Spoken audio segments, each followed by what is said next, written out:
I am very happy to be here today.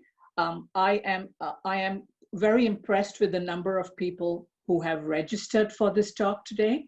Um, I wish we were meeting under different circumstances, but then on the other hand, if there was no pandemic, we probably would not be meeting. So I'm hoping you're here. We are all here together today at the right time to really learn about worry and anxiety during COVID-19 times and how to manage it.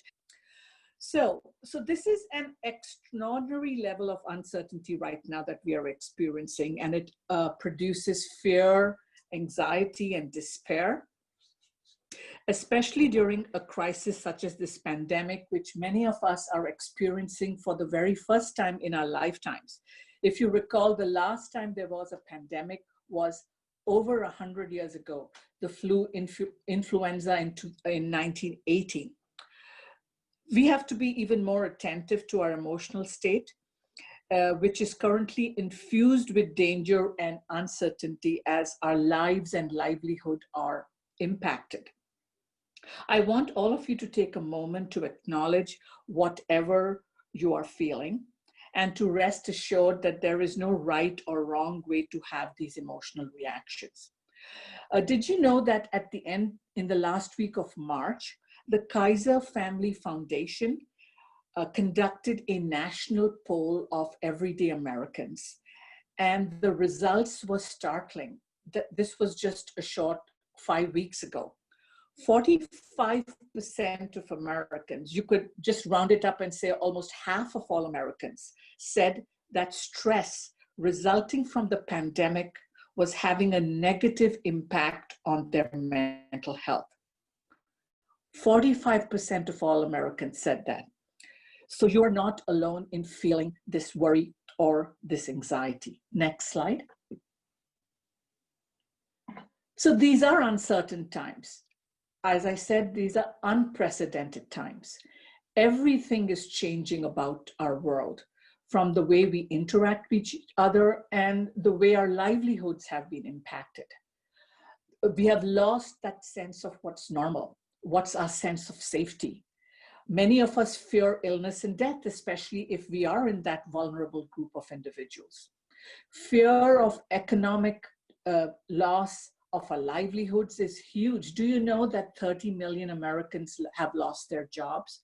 That is 1 in 5 Americans are unemployed currently since middle of March. And that is 305,000 Oregonians. So this is real.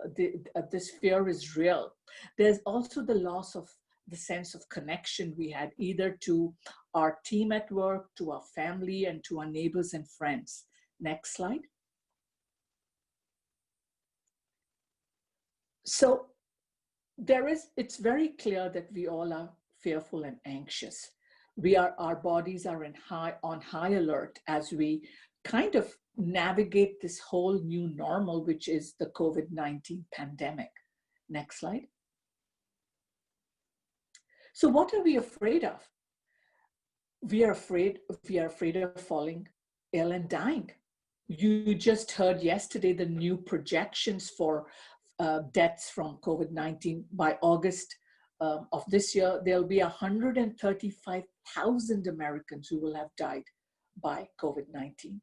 There is the fear of isolation and exclusion, the fear of feeling powerless to protect our loved ones from the virus, fear of being separated from loved ones and caregivers, especially if we are older, due to quarantine or social distancing, fear of loss of your job and your economic support, and then feelings of just helplessness, loneliness, and depression. Again, I want you to remember that Kaiser Family Foundation poll. 45% of Americans said that they were stressed out. Next slide.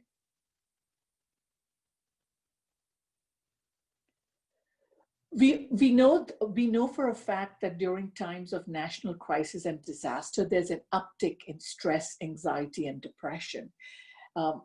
And how it manifests itself is sleep problems, headaches, and problems, stomach problems and problems with digestion, appetite changes, feeling edgy, having raw emotions, worrying constantly, drinking more alcohol than usual as a coping mechanism, or smoking more, sadness and grief, and a lack of energy. These are all symptoms that frequently we see an uptick in during disasters and national crisis. Next slide. So this is what I call a stress response. Our biology has evolved to react to stress. And yes, currently we are experiencing stress. I just want that to sink into you. Whatever those emotions you were feeling, that is stress, and you are experiencing stress. Next slide. So what's different now? When a predator steps out in front of us, we are immediately activated into action. And that is short-term stress. We face the predator, we either run away, we hide, or we fight, and then our stress response subsides. What is different with COVID-19 is that this threat is chronic. It's there all the time. It's undefined. It's novel. In fact, it's called the novel coronavirus. It's new. It's just hanging out. It's ambiguous. Beyond just the virus, it is the change in our lifestyles. How many of you miss going to the movies, grabbing your favorite cup of coffee at your corner coffee shop, going to the mall, or just taking a walk in the park? That's a huge change in our lifestyle. I've already talked about the impact, economic impact, and it's real. It is also social isolation. It is feeling this loss of control, and also the constant fear, will I get infected? What if I have to go back to work? What if I don't have a choice, I have to go to work? What if I get ill? Next slide. So did you know that we are hardwired for fear? We have this little almond-shaped cluster of nuclei or neurons in kind of the primitive part of our brain called the amygdala. And the amygdala is really what I call our fear and anxiety center. This is what this kind of hardwiring for fear motivates us to avoid real danger. So remember the amygdala. It is the center for fear and anxiety. Next slide. So is there a purpose for anxiety? Is it good for anything? After all, it's in, we have this fear center in our brain. Did you know that anxiety is one of the most basic emotions that all human beings experience? It is human to get anxious, so you're not alone if you're experiencing anxiety. Anxiety can motivate us and help us to perform better. If we are too relaxed, nothing would get done. For example, if you have a job interview in 3 days, if you're so relaxed that you don't prepare for it, you probably will not do as well. However, if you're somewhat anxious about your job interview, it will motivate you to prepare for it by perhaps putting down questions you can ask at the interview, doing a mock interview for yourself, preparing a really stellar resume. That is what anxiety can do. It's adaptive. Also, anxiety is not unusual or disordered. In fact, it can be life-saving if you're in actual danger. For example, you're walking on a lonely, dark street at night, walking towards your car, and you hear footsteps behind you. And these footsteps sound kind of ominous and they're accelerating. What would be the best thing you can do? Probably run, get into your car and lock the door. Here, anxiety was adaptive. It actually was probably life-saving because it got you to the car and into a safe zone. However, anxiety can also be maladaptive when we enter this vicious cycle where anxiety becomes something we fear. That is, we develop a fear about getting anxious. And that is where anxiety can get maladaptive or, or, or toxic. Next slide. So I want to talk very briefly about the neurobiology of fear or anxiety. I am not a neurologist nor a neuropsychologist, so I have made it as simple as possible for myself to understand, and I'm hoping I communicate that to you. So we have the autonomic nervous system, which is an involuntary branch of our nervous system. It consists of two divisions: the sympathetic division and the parasympathetic division. So I just want you to remember the parasympathetic nervous system and the sympathetic nervous system. Next slide. So imagine these two divisions of the autonomic nervous system as brakes in a car. The parasympathetic nervous system acts like a brake pedal. It promotes what I call rest and digest response that calms the body after danger has passed, after the stressor has resolved. This response, this rest and digest or return to baseline or homeostasis, is triggered by a neurotransmitter called acetylcholine. The sympathetic nervous system, the second division, functions like a gas pedal in the car, where you are actually pressing the pedal, giving gas to your car. It triggers what we call the flight-fight response, which I think many of you are more familiar with, where this response provides your body with a burst of energy to respond to danger. So the parasympathetic nervous system promotes rest and digest. The sympathetic nervous system promotes flight and fight. Next slide. So I found this interesting graphic, and I hope this is helpful for you to see what the biology of fear actually looks like. As I said earlier, COVID-19 has activated our survival mode. It has activated this imperative within us to fight or flee. And your body is actually engaged for action, releasing, actually, I would say, deadly stress hormones. So what happens when your sympathetic nervous system is activated? Adrenaline prioritizes blood supply, making sure oxygenated blood is available to the arms and the legs for a quick getaway. That's what flight or fight is. And to the brain to help you make split-second decisions. If you look at this graphic, it says dilate pupils. Dilating the pupils for better vision, so you can see better to either fight or flee. Slowing less important bodily functions like digestion, so that the body moves resources to other parts of the body in preparation for fight and flight. This survival mechanism has evolved over many thousands of years to help us react quickly to life-threatening situations. If you look at this graphic further down, you can see it accelerates your heartbeat. Why? Because it's pumping more oxygen to your blood. It also converts, look at your liver, it converts glycogen to glucose to give you that burst of energy to either fight or flee. This carefully orchestrated yet near instantaneous sequence of hormonal changes and physiological responses helps someone to fight the threat or flee to safety. By contrast, on the other side is the parasympathetic system.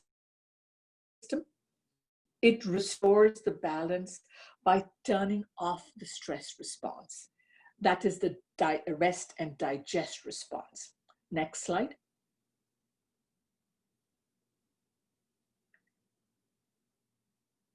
So, so what happens when we experience stress is that we have activated a sympathetic nervous system, or you've activated your stress response.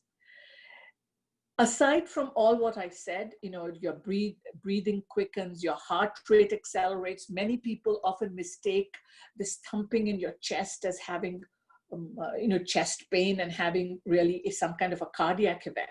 It's really anxiety. Your digestion slows down, your blood pressure increases, all carrying oxygenated blood to vital organs such as to your large muscles and your brain. But the long-term effect is it actually compromises your immune functioning. And we are going to talk about it in the next few slides. Next slide. So what happens in chronic stress, such as some of us are experiencing currently? This pandemic started sometimes in March, and since then, many of us have been feeling this kind of stress level.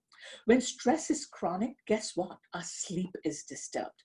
When you're activated or geared to fight or flee, it's difficult to have sound sleep. And this creates a very nasty feedback loop. When you get less sleep, you're poorly equipped to deal with challenges as they come. And what happens next is you have a problem with regulating your emotions, or sometimes we call it emotional dysregulation. This flight-fight system engages strong emotions in you. You may lash out, you may cry, you may break down, you may feel easily overwhelmed. Your emotions are raw. And again, want to reiterate, long-term, it affects your health. When stress is prolonged, your immune system becomes suppressed. You are more open to opportunistic illnesses and can often develop chronic long-term illnesses such as heart disease, high blood pressure, and diabetes, to name a few. Next slide. So I want to talk very briefly about the stress response.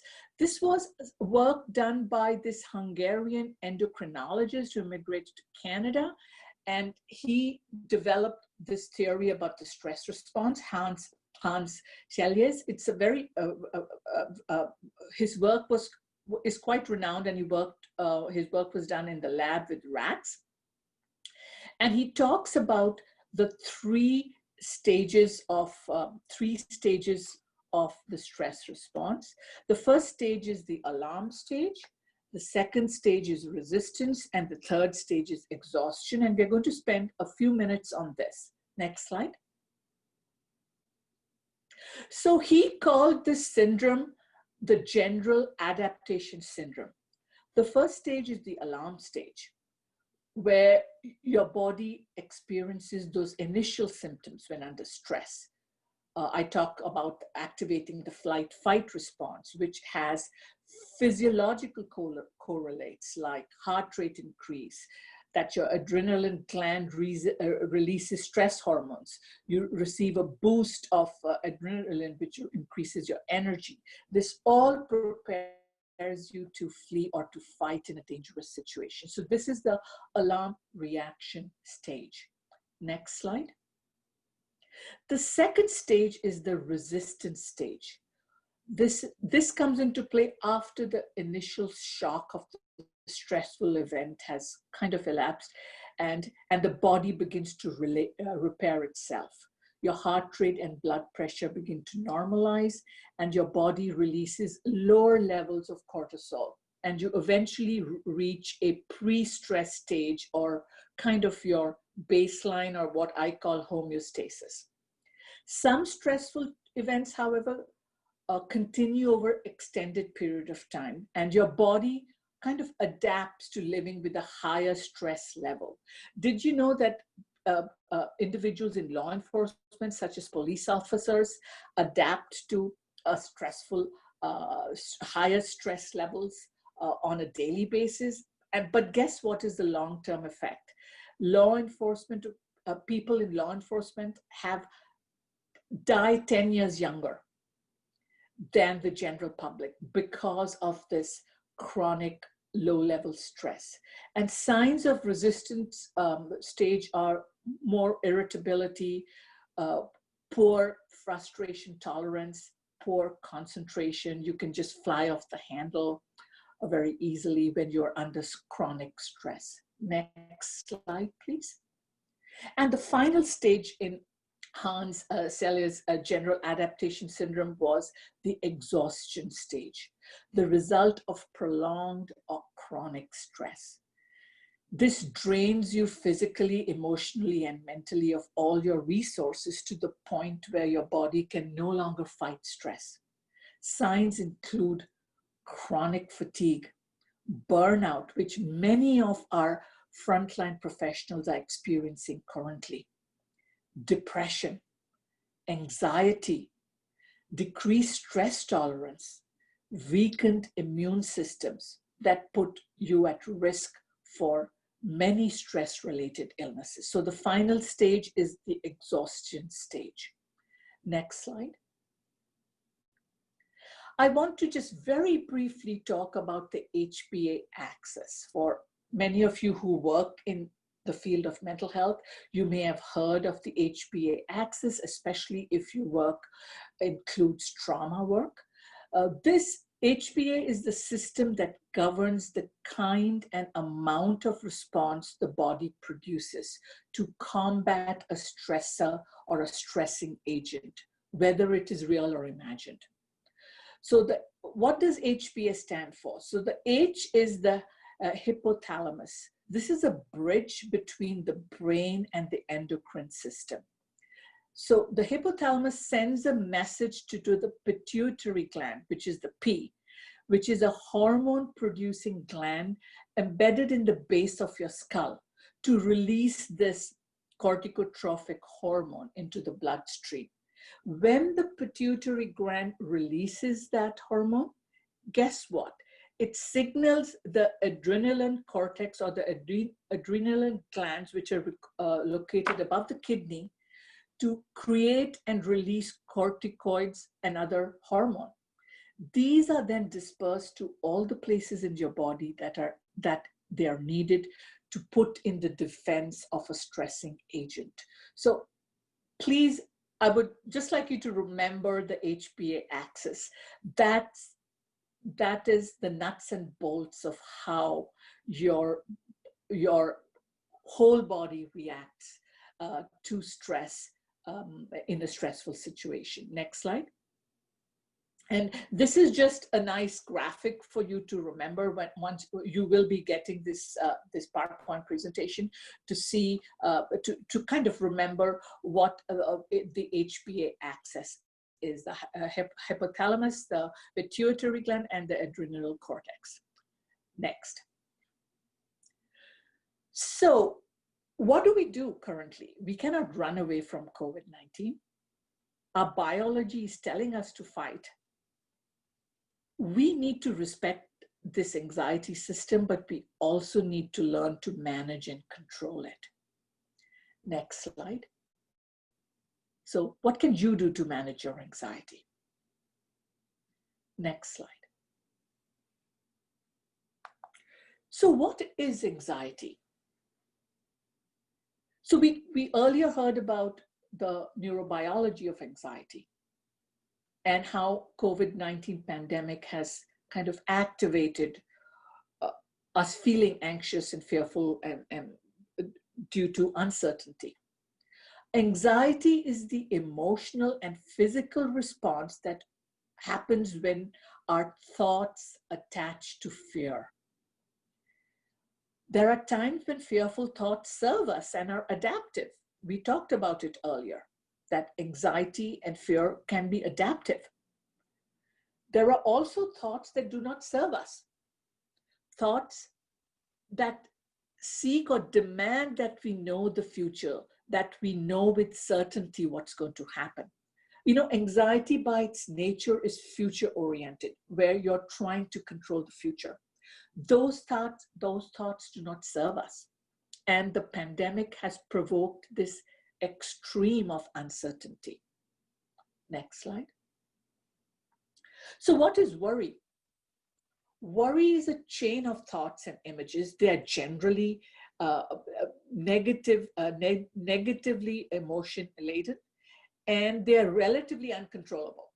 They kind of just pop into your head, they pop into your brain, they kind of snowball, sometimes they cascade, uh, and it's often uncontrollable. Uh, in a way, do you know that worry represents an attempt for you to engage in problem solving on an issue whose outcome is uncertain and possibly has negative outcomes?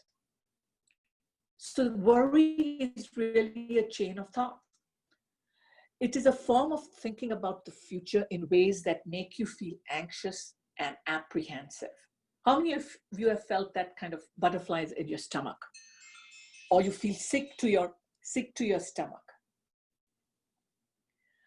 That is that feeling of anxiety and worry. Next slide. So I just wanted to illustrate what a worry chain looks like in pandemic times. So this thought pops into your head. Remember, I said it's uncontrollable. It just pops into your head. I have a headache. Oh my gosh, what if it is coronavirus? Oh my, I may have passed it on to everyone at work or in my family. Now everyone will pass it on and die. Imagine losing everyone I love and know. Can you see how it is snowballing into this catastrophic event? That is what a worry chain does. Just think about it for a minute. And maybe you've had this kind of worry chain. Next slide. So there are two kinds of worries. And this becomes important when we are talking about some interventions to manage your worry. One is real problem worries that are actual problems that need solutions right now. For example, when given the very real concern about the virus, there are helpful solutions which might include regular hand washing, social and physical distancing, physical isolation if you have symptoms. So those are real problem worries. Or if you're a healthcare worker, do I have masks? Do I have the protective gear that I need? Then there are hypothetical worries. Worries about your current health crisis might include thinking about worst case scenarios. We call this catastrophizing. It comes from the word catastrophe, where you imagine the worst case scenario, such as most people dying, or what if I get COVID-19 and I have to go into the hospital and there are no ventilators, or they don't have the right medications for me. So it is, examples of them are worst case scenarios. So those are hypothetical worries. So please remember this, because we're going to use it later. Real problem worries and hypothetical worries. Next slide. So the next half hour or 20 minutes, I want to focus on your resiliency toolkit. What are some tools you can use to balance those feelings of vulnerability and cultivate resiliency? Next slide. So what is resilience? We all know the definition. Resilience is the courage to come back. The courage to come back or bounce back from adversity. Did you know that resilient individuals are optimistic, zestful, and have an energetic approach to life? They have very high positive emotionality. Further research indicates that highly resilient people proactively cultivate positive emotions. And through use of humor, relaxation, and optimistic thinking. And resilient people are able to experience positive and negative emotions simultaneously. For example, during this current epidemic, a resilient individual might say, how can I use this energy created by this stress and anxiety to help me better cope with the challenges I'm facing? Or, What can I learn from this stress? And how does it help me change, grow, or find solutions? Next slide. So I first just want to go over just a list of tips, and then we'll be going into some depth about with some of them. Maintaining a balance in your life. Include activities currently, especially when we socially and physically isolate. Include activities that give you pleasure, achievement, and closeness. Pleasure for me is working in my garden and enjoying my flowers. Achievement would be setting some small goals for yourself, whether it is physical exercise or cooking something new.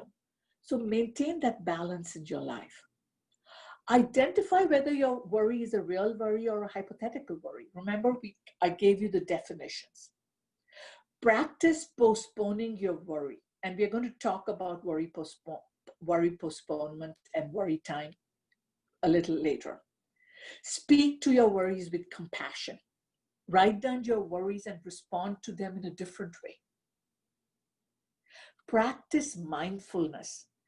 Let go of your worries and bring yourself to the present moment. Remember, I said anxiety is future-oriented, where thoughts pop into your head, where you try to control future events which haven't happened. Mindfulness is the opposite. It brings you to the present moment. It helps you focus on the here and now. And practicing mindfulness is a way to manage your anxiety. Next slide. Practice gratitude, and we're going to speak about it later. Develop a gratitude practice that can help you connect with moments of joy, aliveness, and pleasure. Reflect daily on what you're thankful about, and we're going to spend some time later on this. Notice and limit worry triggers. Is it watching the news constantly? Checking your social media every hour? I remember in early March when the pandemic first came to the forefront, I was watching news 24/7. And I actually noticed how tense my body was, how anxious my thoughts were. I still remember every time we heard about this hotspot in New York or New Jersey, my husband and I would be on the phone with our daughter, checking on her and her husband, whether they were staying home. It was this constant watching of news, these worry triggers. So limiting your worry triggers. Unhook from your thinking mind. Turn down what I call the coronavirus radio in your head. You know, you have the ability of turning the knob, or like on a radio, lowering the volume. Very important to rely on reputable news and information sources. There are all kinds of quackery and therapeutics online, on social media, but rely on news and information that is thoroughly vetted and comes from a good source. Next slide. So the first thing I want to talk about in terms of an intervention is treating yourself with kindness. How many of you have heard of the term self-compassion? This term was first identified and operationalized by this psychologist by the name of Kristin Neff, N-E-F-F. It is a practice where you seek to be kinder and more supportive to yourself. Kindness towards yourself, which entails being gentle, supportive, and understanding, rather than harshly judging yourself for personal shortcomings. The self is offered a warmth and unconditional acceptance. Having self-compassion is being able to recognize the difference between making a bad decision and being a bad person. So Kristin Neff talks about the 3 building blocks of self-compassion, or 3 elements. The first one is self-kindness versus self-judgment, which we just talked about. The second one is she talks about the common humanity versus isolation. that we are not alone in our mistakes, weaknesses, and failures. It is human to fail. It is human to be weak. And so we share this with humanity. And then we need to learn to move ahead, and we would then be more likely to cope well and be resilient and bring our best self to future challenges. Thirdly, mindfulness versus over-identification. That is validating our emotions without adding fuel to the fire. Managing negative emotions. Looking at the bigger picture by reframing that to new opportunities. So what are some practices for self-compassion?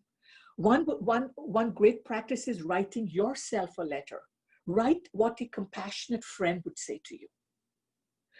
Second, write down your self-talk. You know, I used to teach this class with anxiety management. I would tell my clients, we all have an inner critic, but listening to our critic is negotiable. So write down your self-talk, your self-critical word. Ask, would you say those words to your friend? Third, develop a self-compassion mantra or affirmation, which is an easy to remember phrase that will help you to get a hold of yourself during difficult times, such as, I know I can handle this, or this will pass, or I'm capable, or one day at a time. And fourth is meditation. If you would like to read more about this, please check out Stanford University's Center for Compassion and Altruism Research and Education. It has wonderful evidence-based research on compassion and kindness, and also fabulous infographics. Next slide. Worry postponement in uncertain times. Remember, I talked about scheduling a worry time. I told you worry is uncontrollable. It pops up in your head. It snowballs, it cascades, it's there with you all the time. It eats up your day. It probably eats up the joy in your life. So it is critical to practice what I call scheduling a worry time. So decide on how long it is going to be and what time of day is best for you. Whether it's a time when you would be in your best frame of mind or you're likely to be undisturbed. If you have a hard time deciding, just decide on 7:30 p.m. would be a good starting point. Second step is worry postponement. Remember, I said worry are uncontrollable thoughts. You would have to practice stopping worrying. And you can say a simple phrase like, stop, I'm going to postpone my worry till 7:30 p.m. So it's very critical that you practice stopping or postponing worry. And then the third step is really having your scheduled worry time. And I know some of you may be smiling or wondering, what is this? But this is a true and tested intervention. When you come to your worry time, consider writing down your worry, and distinguishing whether this is a hypothetical worry or a real worry. If you're concerned about something, what are some practical solutions to the worries I've written down? Can I problem solve one? That is really the purpose of worry time. So I would really challenge you to do this. Next slide. The next one is focus on your breath. I know any of you who have done anxiety work, we talk a lot about deep breathing, diaphragmatic breathing, mindfulness. Breath-focused attention lowers activity in the amygdala. Remember, I talked about the amygdala as the brain's fear and anxiety center. For 5 minutes, and we don't have time for it today, but for 5 minutes, just focus on the feeling of air passing the edge of your nostrils. Just focus on that sensation. Or just take 3 deep breaths and focus on inhaling and exhaling. What happens is our breath regulates our central nervous system and can quickly bring our bodies down from that flight fight response. Remember, I talked about the rest, digest, activating the parasympathetic system. Next slide. Say it out loud. Speaking your worries out loud helps you realize how you speak to yourself. And it'll help you identify thoughts that may sound ridiculous when they're verbalized out loud. When our voice is trapped in our head, we start to believe it as true. One of the things I would teach in my class for anxiety management was thoughts and feelings are not facts. They are thoughts and feelings. And so practice saying your worries out loud. Often our suffering doesn't come from what's actually happening. Instead, it comes from what you're telling yourself, the noise in your head. When you give too much importance to the stories and worries in your head, you just end up being unhappy. Next slide. Don't ruminate. If you ever say, what if, that's a clue that you're ruminating. And you know, that's a core feature of anxiety and depression, where people ruminate and churn and go in circles around and round and round and don't really get to a point where they can problem solve. And the picture I have here, the graphic, very much illustrates what rumination is. So don't ruminate. Recognize it and stop it when you have those what if. What if I would get infection? What if there are no ventilators? What if I don't see my grandfather? Pause and ask yourself, what steps can I take? If you're worried about your child, plan some quality time with her. Problem solve whatever it is that you are ruminating about. You will feel better because you've taken control of your thoughts and done something, however small, to make the situation better. What you have done is you've given yourself the sense of agency. You have shifted the locus of control from an external control to an internal control. We can choose what to focus on and decide how we want to react. So if there's one message to take home, if you ruminate, if you what if all day, stop, break that cycle. Next step, next slide, please.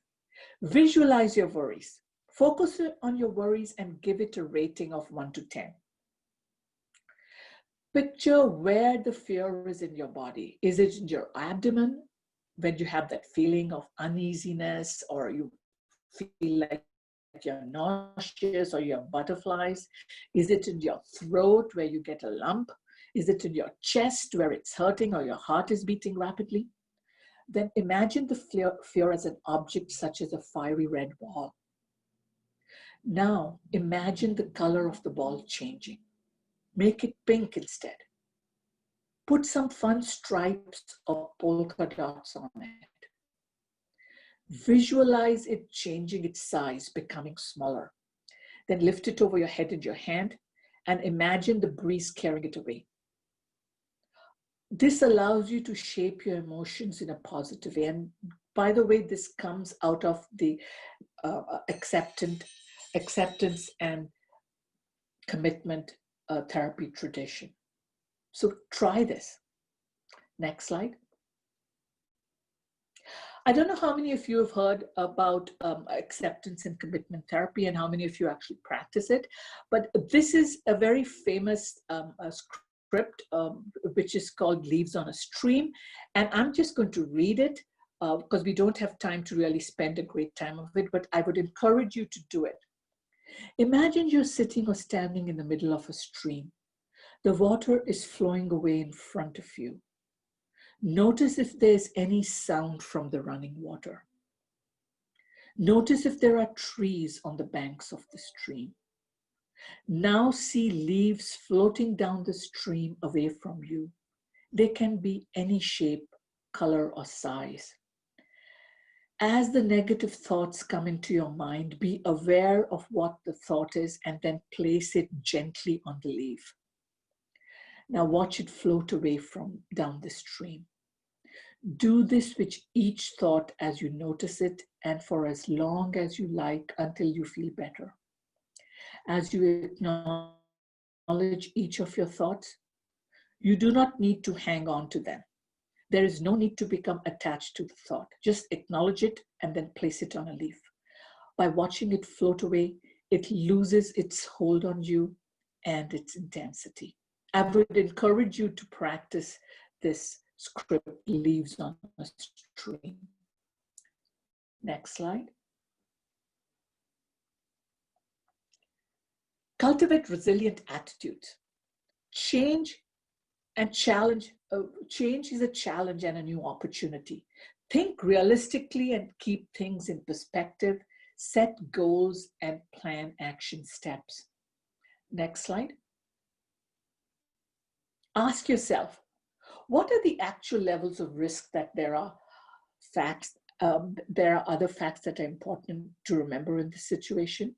Am I overestimating how bad the consequence will be and underestimating my ability to cope? You know, that is the hallmark of anxiety disorders, where you underestimate your ability to cope and you overestimate the probability of bad things happening to you. What can I do to stay connected to family, friends, and neighbors, to things I value? How do I access the resources I need? Next slide. Expressing gratitude. Now, gratitude comes from the Latin word gratus, which means pleasing and thankful. In positive psychology, gratitude is strongly and consistently associated with greater happiness. And through functional MRIs, they actually show neural activation when we practice gratitude.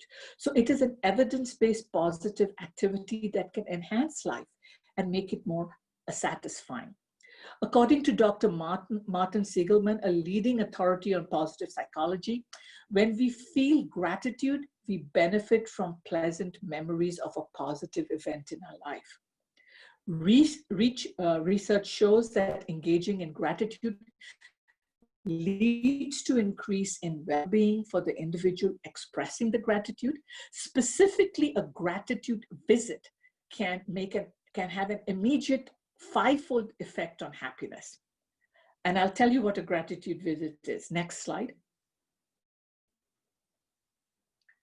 Think of someone who has impacted your life that you've never had a chance to thank. This could be someone that you could meet face to face. And yes, we'd have to wait and do it in non-COVID times. Currently, you would have to adapt it to maybe a virtual face to face. Write a letter of gratitude to them. This letter should be concrete, thanking them specifically for something that in the way they've helped you. Now call or text them and arrange to deliver this letter virtually. And what the experiment showed, that when people did this specific activity, there was a fivefold increase in feelings of well-being.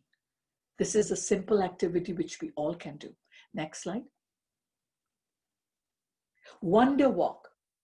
Whether it be a visit to a crater lake or to Multnomah Falls, have you ever stood in wonder at something bigger than yourself?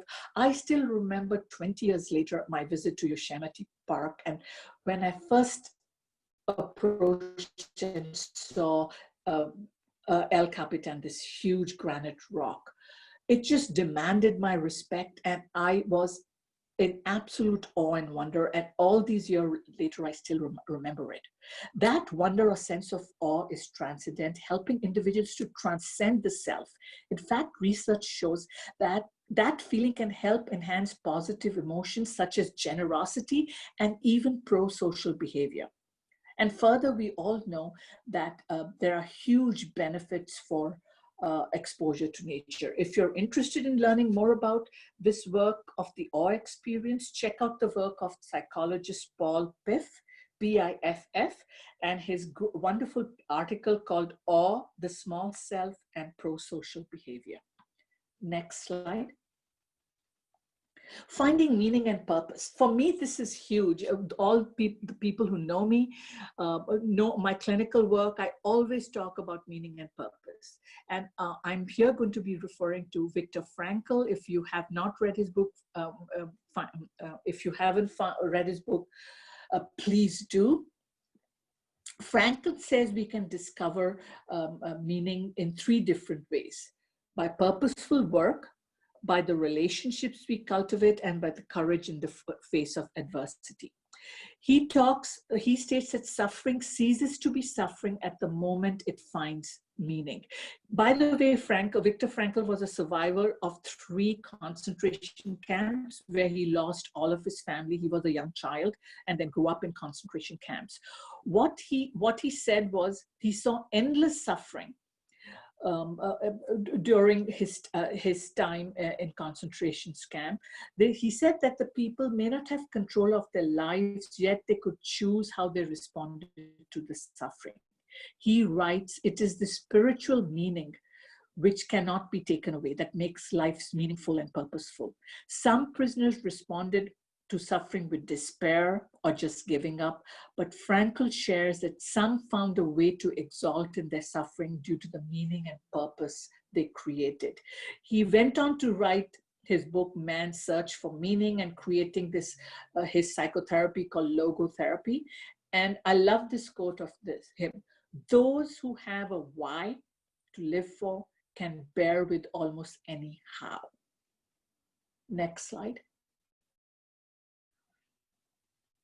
Whatever your belief system is or is not, you can still find a sense of meaning in all the hardships we are enduring right now. Start by considering your existing beliefs and sources of meaning.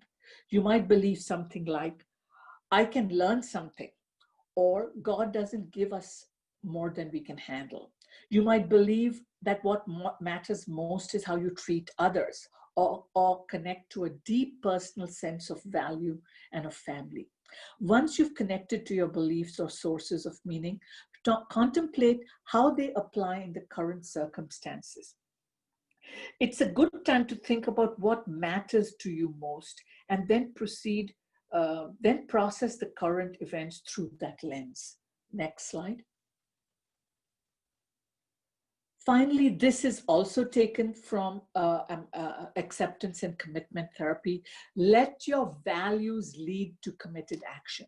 And the committed action is key in ACT therapy. Your values might include respect, patience, courage, honesty, kindness, or numerous other. Look for ways to sprinkle these values in your everyday life and let them guide and motivate your action. Especially come back to the value of kindness and caring. Consider these questions.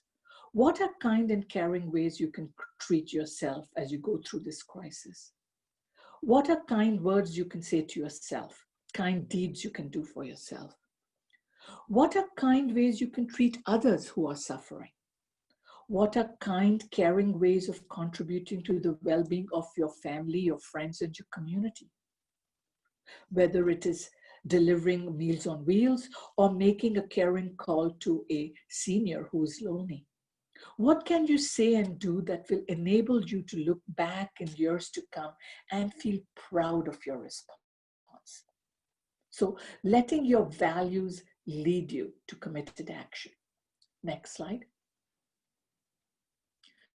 So cultivate these skills: belief in your ability to cope, staying connected to your sources of support, helpful to others, activating positive emotions, because that's what resilient people do, cultivate an attitude of I will survive this, and seeking meaning and purpose through this crisis. Next slide. Build your emotional muscles. Each day offers a start to do your best. Tolerate ambiguity and uncertainty, which is the opposite of what anxiety does. Have a desire to help others. Stay flexible, which is the opposite of rigidity. Be patient. Cultivate optimism. use humor, and build your muscle of having this confidence in your ability to cope, this sense of self-efficacy. Next slide. When you change the way you look at things, the things you look at change. Next slide. I love this quote, and it is again from a ACT practitioner, Dr. Russ Harris. If you don't decide where you're going, you'll end up wherever you're heading. Next slide. Yes, I know we are in isolation, we are alone and together, but conversations are not canceled, relationships are not canceled, love is not canceled, self-care is not canceled, hope is not canceled. Next slide. Hope is critical at this time. We need to have it for ourselves and give it to the people we interact with and we serve. Next slide. I have put down some of my resources. The next few slides are my resources.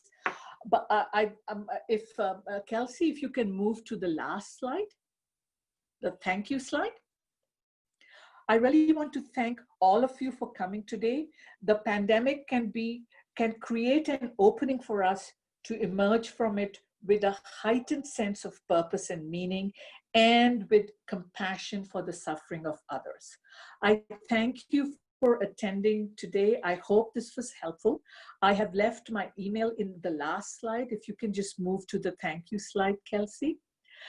I look forward to hearing from you if you have a particular question or a resource that you would like. Thank you and stay well.